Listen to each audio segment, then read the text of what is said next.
Hello friends, welcome back to another episode of the Basics of Balance. My name is Ariella. I am really excited because this is a two-part topic podcast. And so all of that to say, you gotta subscribe, you gotta come back for the second part because you can't just get the first part without getting the second part. That's very incomplete, okay?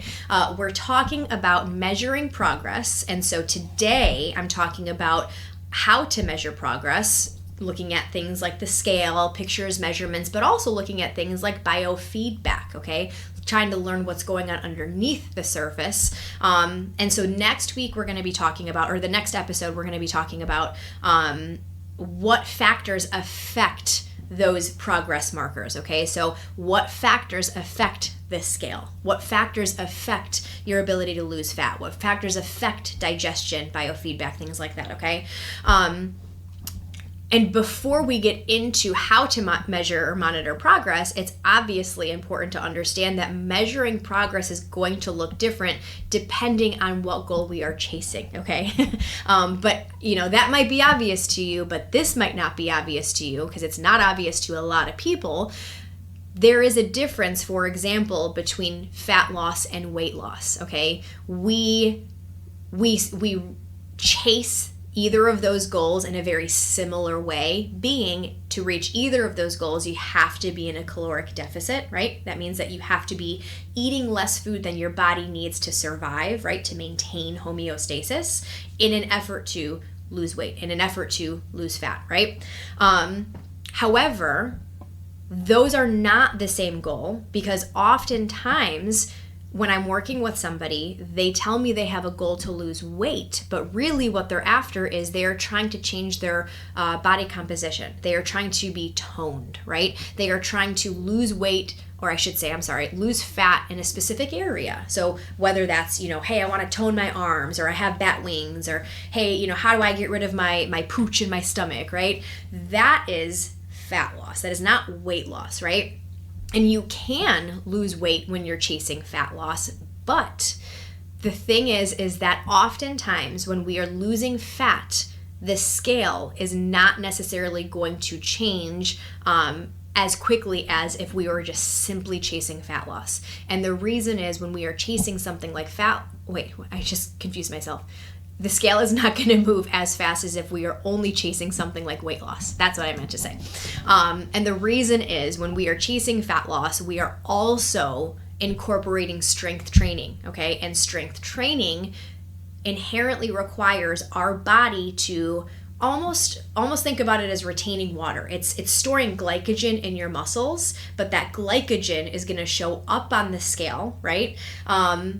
And so you're not going to see as fast of a change, but also when we are chasing fat loss, our primary method of measuring progress is not looking at the scale, okay? Because number one, it's affected by things like I just said, your glycogen that's being stored in your muscles, but also number two, we are trying to build muscle in an effort to raise your metabolism in an effort to create a bigger caloric deficit, right? So we're not trying to necessarily drop calories too far because there is a tipping point when we are trying to build muscle or trying to preserve muscle.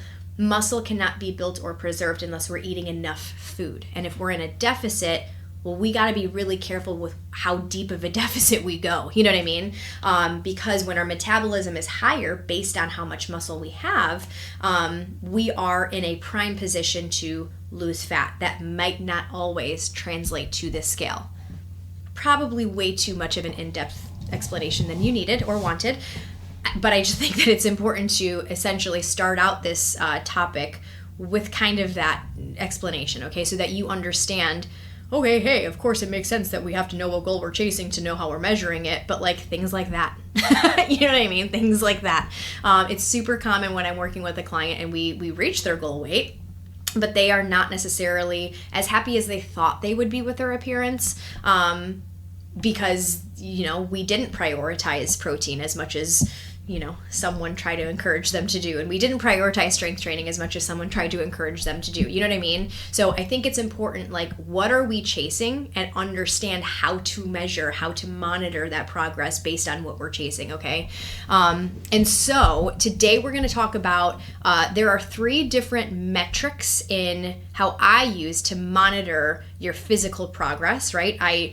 Every client that I work with, we are virtual, okay? So I don't train people in person, besides a small group of ladies that I train a couple times a week, as like a group training kind of thing.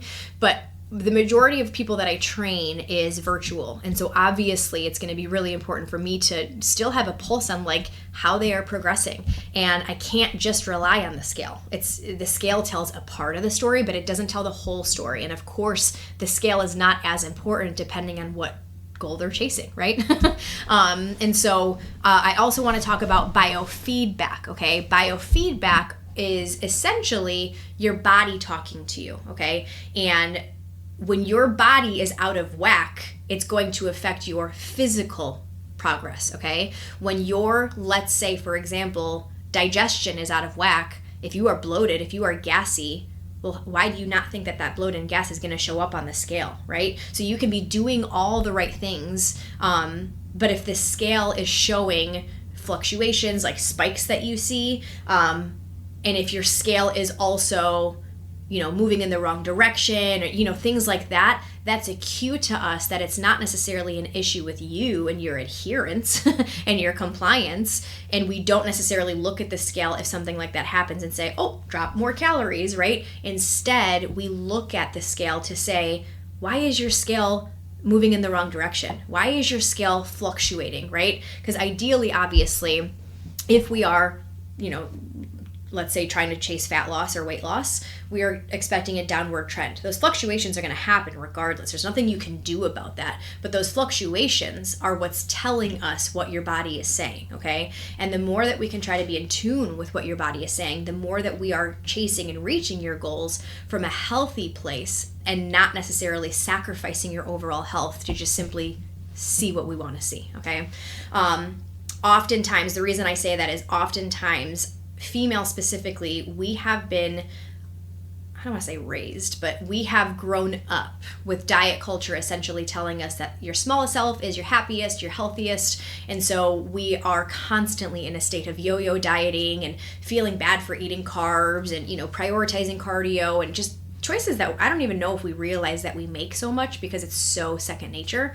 And so all of that to say, when we are looking at the scale to monitor how we are doing, if we don't understand the variables, such as biofeedback, that affect the scale, hence the need for the second part of this podcast, you're going to feel frustrated. You're going to feel really defeated when you don't need to be, okay? And that biofeedback is actually giving you guidance on what to focus on. If you're doing all the right things and your sleep quality is struggling, or maybe you think you're sleeping great and then all of a sudden your scale starts spiking and you're doing all the right things, it's going to be really important for us to not look at the scale as the way to measure progress and instead look at the scale as a way to measure progress, but looking at the scale for the data that it provides to understand how your body is doing, to know what to focus on, because the more in tune we can be with our body, the more our body is going to respond the way that we want it to respond. Because I think we forget oftentimes, your body doesn't care about your goals. It does not care about your goals. Your body has one goal. The goal is to stay alive and to do the best with what it's got, okay? Stay alive, maintain homeostasis, adapt with the things that we put it through and whatnot. And if its job is to do the best with what it has, with what we give it, well, if we're not giving it much to run on, we're going to kind of expect some breakdowns along the way. You know what I mean? So all of that to say, physical metrics I consider as looking at our scale, taking progress pictures, and also taking measurements, okay? And so when we are looking at the scale, I recommend that we weigh ourselves, first of all, same time every single day in the morning after going number 1. okay? Wake up, go to the bathroom, weigh yourself, okay? Because that is your leanest part of the day, and that's going to give you a more accurate representation of what's really going on, okay? I would also recommend that you weigh yourself more often than not, okay? Oftentimes, people avoid this scale, right? Or they only weigh themselves one time a day. First of all, avoiding this scale is preventing your ability from learning what your body is saying to you, okay? Second of all, ignoring this scale is creating a fear of the unknown. And so, you avoid the scale because you don't want to see what it says, but you don't actually know how you're doing. What if you're doing better than you think you're doing, but you're avoiding the scale? And so enter anxiety, right? So face the music, step on the scale, but let's step on the scale strategically, right? Weighing yourself at least 3 times a week is going to give you the ability to see fluctuations because, like I said, they are normal. They are going to happen regardless of how on it you are. A fluctuation is not a negative thing. But it gives you the ability to normalize those fluctuations. So instead of seeing a fluctuation and being surprised, you see those fluctuations more regularly, and instead you're like, oh, it spiked. I wonder why. You're normalizing it, okay? And when you only weigh yourself 1 time a week, well, what if that 1 time a week you weighed yourself and it was during a fluctuation? So it was during a spike. And now you're giving yourself a false sense of progress, right? And that doesn't feel great, right? Especially when you're really putting forth effort into reach your goals. So weigh yourself at least 3 times a week. I recommend Monday, Wednesday, Friday, okay? Monday, you will start to learn that Monday's weigh-in, even if you're on it throughout the weekend, Monday's weigh-in will typically be a little bit higher, and that's because weekends are different, right? We typically sleep in a little bit more, our movement looks different, our food choices look different, and all of those things, as we will learn, affect the scale, okay? So again, expecting a higher fluctuation so that when it fluctuates, you're not surprised, right? And then typically we see throughout the week, because it's typically easier to stay on track throughout the week, we see that fluctuation kind of regulate, right? And so we look for a downward trend on the scale, all right? It is not realistic to expect, well, no, that's not the right, it is not realistic to expect just a straight line down. Absolutely not. We will fluctuate, okay? And so all of those things are in an effort to kind of help normalize it, expect it, things like that. And so a lot of things affect this scale, some of which are biofeedback, which we will get into, but affecting the scale, I have to remember we're saving that for the next time. Sorry, I'm still new at this. And so the second way to measure your progress is going to be taking progress pictures and or taking measurements, okay? Progress pictures and measurements, those tell more of a story on how you are doing as it relates to fat loss, okay? So we still weigh ourselves partially to have a pulse on overall progress, partially to pay attention to what our body is telling us so that we know how to act. But if we only relied on the scale and the goal was fat loss, we would be missing a huge piece of the pie because, like I said, when we are chasing fat loss, your scale is not going to move as fast. Period. It's not. It is very common to look completely different and have your scale maybe move a pound, whether that's higher or lower or stay the same. You know what I mean? It's very common. And that's because 2 different goals, all right? But if we only measure it by one way, we're missing out on seeing all of that progress, right? You could be 10 inches down but weigh the same. Very different. And so as it relates to pictures and measurements, we want to take those every 30 days, every month, okay? Some coaches might take them more frequently. I personally think it takes a little bit more time to see progress when you're taking pictures and measurements. And so we take them every 30 days. Same as it relates to weighing yourself in the morning after going number 1 because it's the leanest part of your day. When you are taking measurements, I get questions sometimes like, do I need to use like a measuring tape?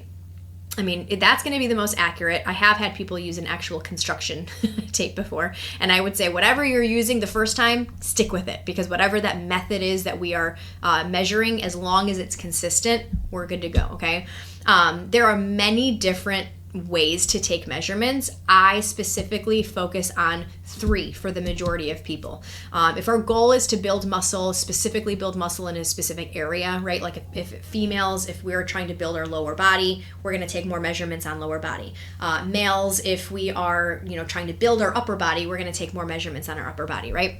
But typically speaking, we are going to take it around our chest, around our waist, and then you can't see it, but around our hips, okay?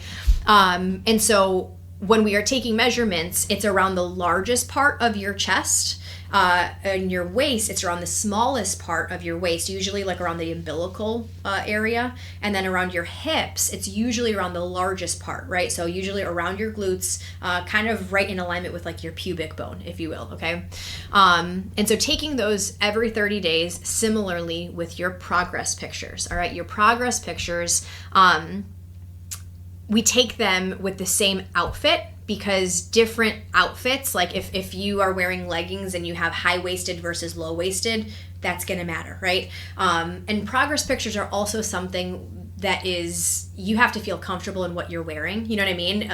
You don't have to be in a bikini if that's not comfortable to you. Wear whatever's comfortable to you, but let's make sure that we can see some progress. You know what I mean? If we're trying to, see those changes. So progress pictures, same outfit, and also the same backdrop. If the backdrop, it changes from time to time, that can sometimes affect things, or affect our ability to see things. That's what I meant.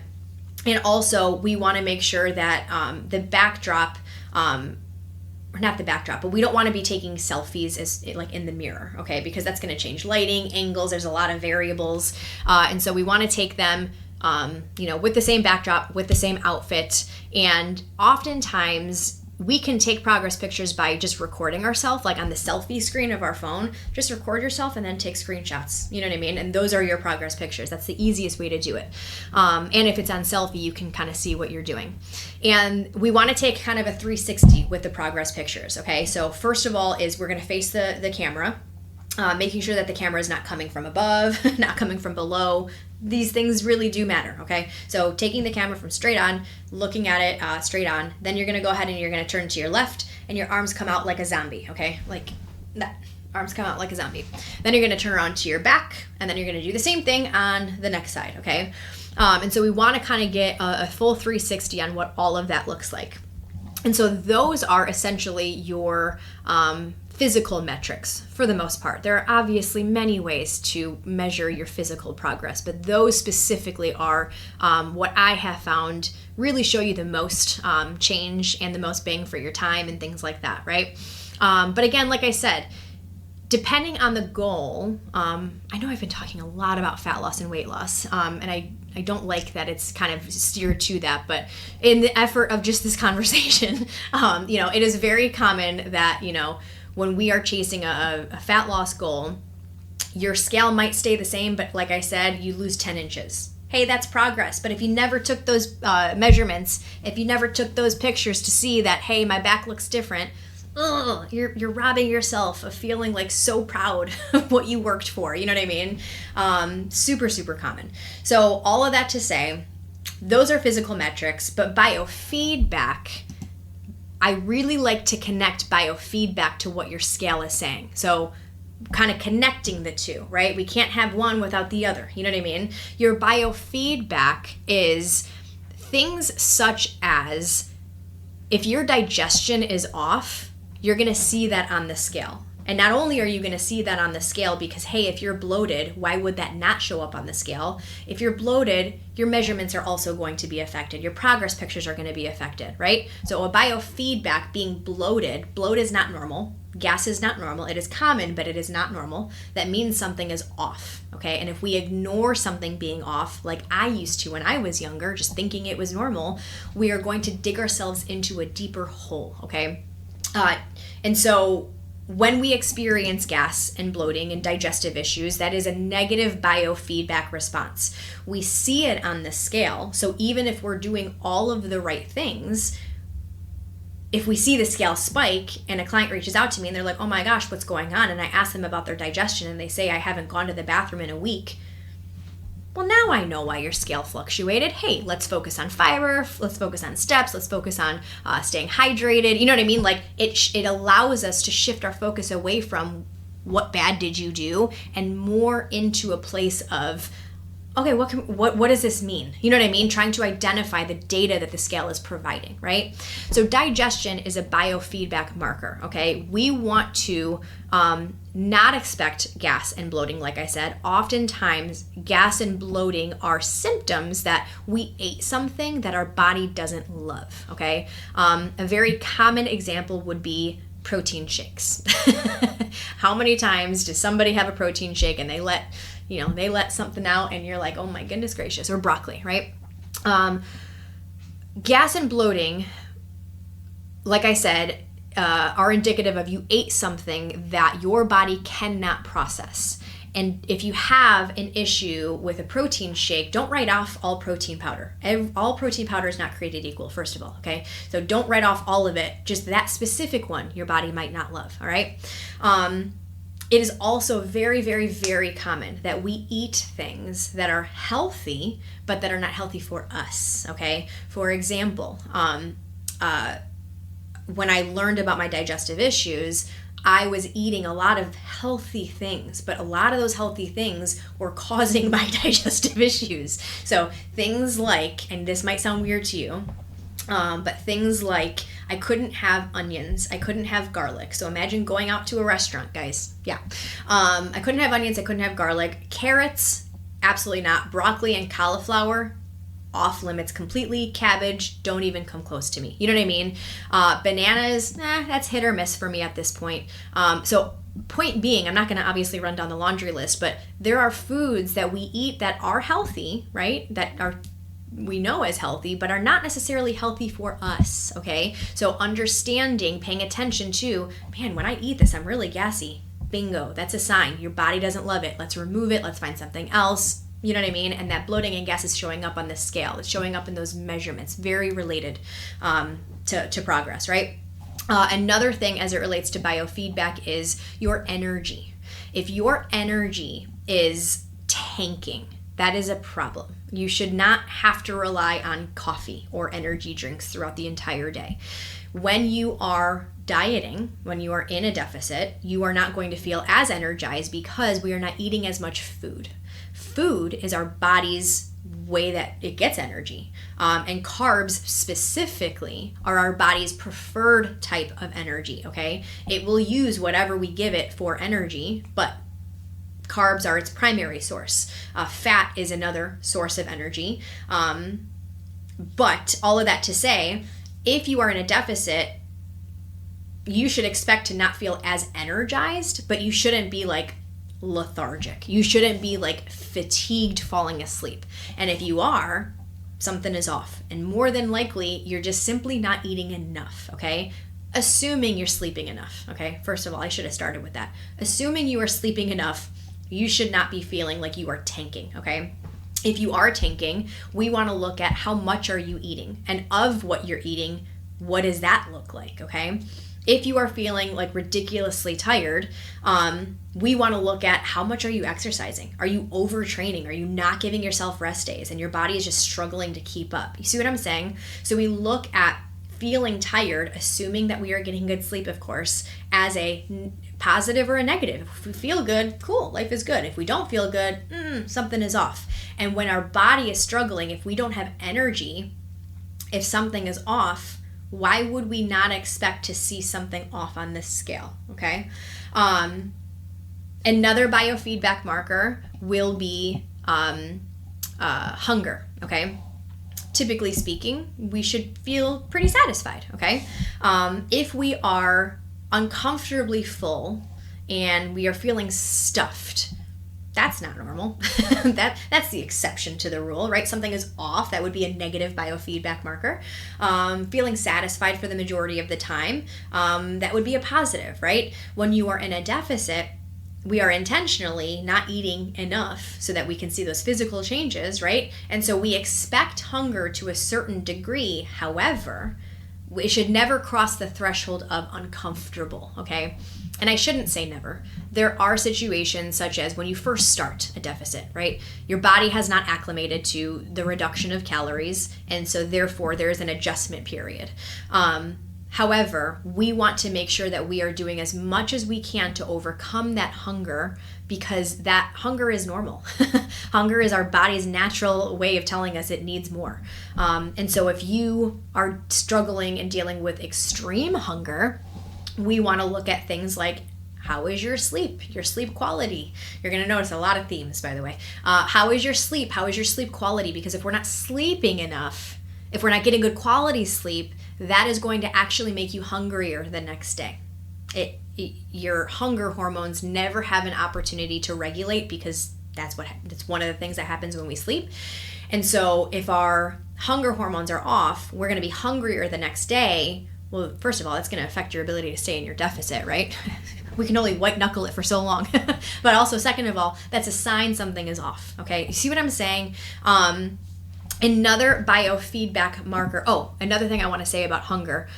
If you are not hungry in the morning, assuming that you did not binge the night before or overindulge yourself, or maybe you ate a little later than usual, assuming those, contexts and variables are, taken into consideration, if you are not hungry in the morning, that's not good.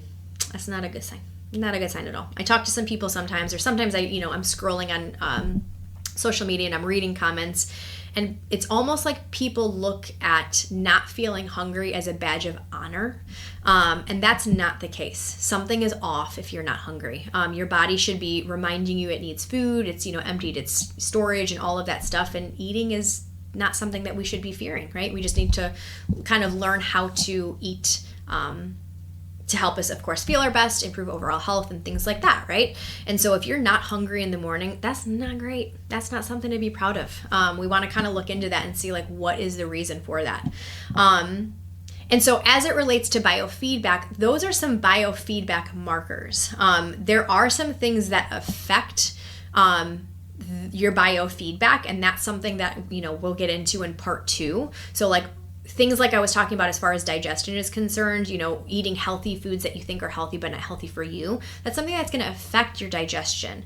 And what affects your digestion is going to affect your scale. Guys, it's all connected, okay?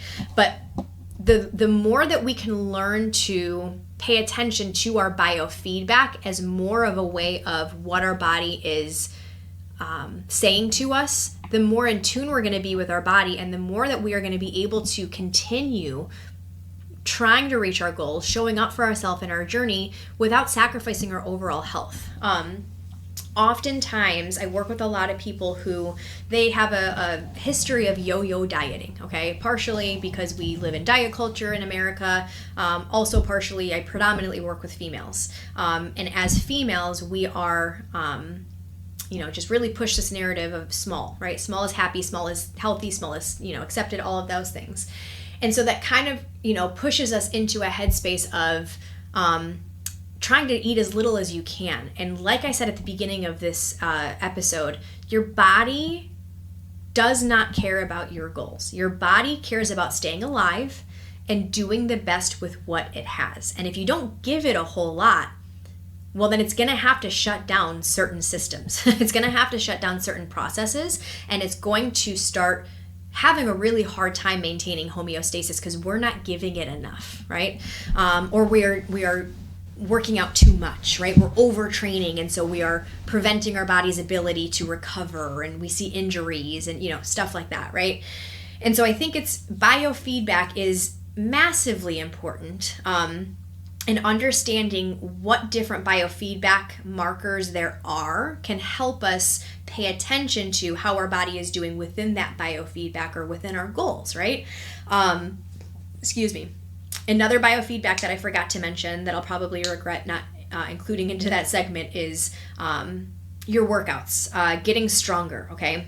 Hopefully the goal is that you are working out. Hopefully the goal is that you are getting stronger. If you are not getting stronger, if you cannot increase your weight week after week, if you are feeling super lethargic, if you are feeling really sore after every single workout, that is a negative biofeedback marker, okay? We want to be recovered before every single workout, right? If we're not recovered, then our body is going to have a hard time getting stronger, and we're going to increase our risk of injury. If we are not recovered, we are likely going to feel more sore as a result. And so soreness is something that I feel like our culture puts on a pedestal. Like, hey, if we feel sore after every workout, we did something right. I know I used to feel that way. And arguably sometimes if I'm not sore after I think I pushed really hard, I'm like, did I really though? But anyways, soreness is not a positive, contextually speaking, you know what I mean? We don't expect to feel sore after every single workout. If we are feeling sore, that's not great. You're going to feel a little bit more sore if you're in a deficit compared to if you are in maintenance, or of course if you're, trying to build muscle because you're eating more food, right?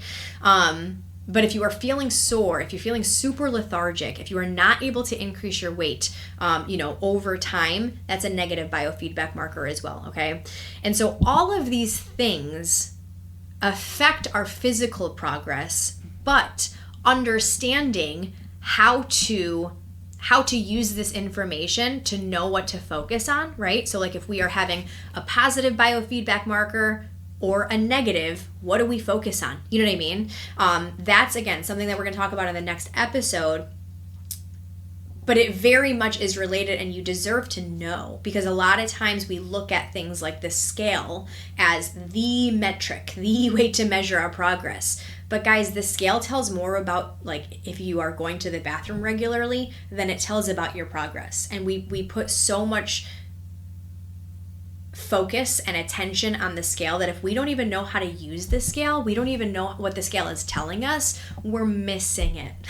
we are just simply keeping our blinders on, focused on our progress without focusing on our overall health, okay? And I promise you, the more that you can learn to work with your body, the better your body is going to be able to respond to what you want, right? Not what it wants, what you want, okay? And the more that we can look at when we are experiencing a lot of negative biofeedback markers, that might be a sign that we are doing too much, okay? That we need to shift our attention to do maybe less, right? So if in a deficit situation, that might be a sign that, hey, we might need to take a break from a deficit. We might need to increase calories, move to maintenance for, a few weeks, a couple of months, a few months, so that our body can get its head above water, right? Our body is stressed out, okay? We need to learn how to listen to our body to de-stress it and then come back to that deficit. Once our body has kind of like, recouped some energy, you know what I mean? Recouped a little bit of clarity and whatnot, or capacity, I should say. And so all of that to say, yes, okay, let's learn to monitor our physical metrics, right? Because it's obviously important with our physical goals, but I really hope that we're not willing to sacrifice our overall health unless we are willing to accept challenges in the future, such as hormonal imbalances and things of that nature, okay? Digestive issues, stuff like that. And so learning how to monitor biofeedback along with your physical metrics is really going to serve you well. It's going to help guide you and navigate you on what to focus on every single day. And in my opinion, it really gives you a ton of control. It gives you a ton of say on what to focus on, right? If you're not recovering from your workouts, it gives you more permission to take a rest day instead of feeling guilty for taking a rest day, right? If you are, really struggling with your deficit, it gives you more permission to say, hey, I'm going to take a break and just kind of like live my life for a minute, right? Not go off the rails, but, live my life for a minute. It gives you more the ability to say like, hey, I'm not failing. I'm just looking at this from a logistical, analytical, way and basing my decisions based on that. You know what I mean? So the more that we can kind of learn how to measure progress and monitor progress, the more that we're able to kind of just see the big picture, right? And so I hope that kind of gave you some guidance and some understanding as far as what things that we kind of look for. And also in those things that we look for, knowing, okay, listen, if this is affecting our physical metrics, red flag, shift our focus, okay? Do not pass go, do not collect $200. We got to focus on this, you know what I mean? So that we can get things moving smooth again. So the next episode, we are talking about things that affect that progress, right? So things that affect the scale. I've kind of already talked about some of that, right? Some biofeedback affects the scale, right?